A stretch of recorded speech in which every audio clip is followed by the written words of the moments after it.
Hi guys, good morning. Welcome to the Wood Carvings. My name is Frankie. It's a beautiful day. Today it's Friday.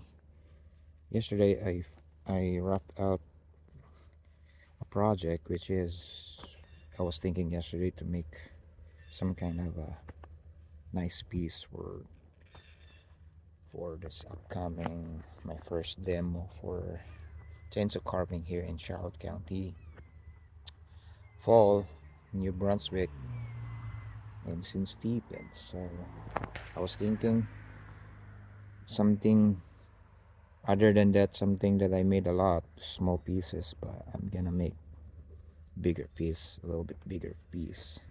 It's related in a fall on a farm, something like that. So I didn't start the horn.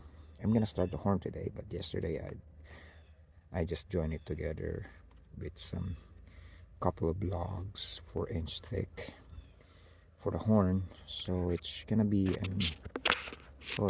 it's gonna be Irish cow, and as you can see,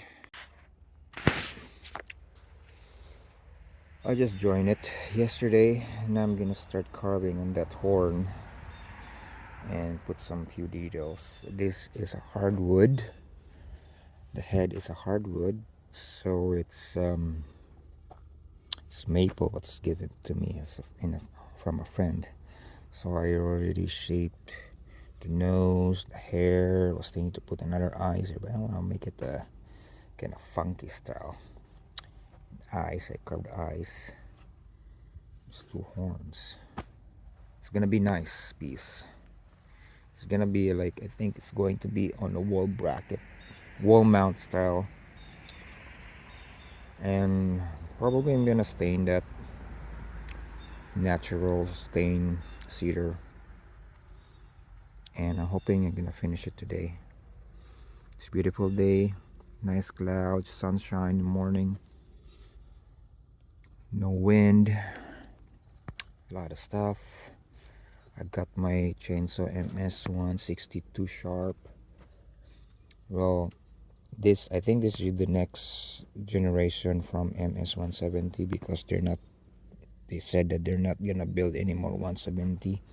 But the weird thing is, if this is their next 170 model type, it's it's looks heavy a bit. And this one, the old 170, it's light. It's weird. I don't know why they stopped building 170s more better weight. But anyway, they have the same horsepower, I guess. And yeah, this is my simple shop. I just carve outside in spring, summer, and fall, winter sometimes. But yeah, let's see, let's get started.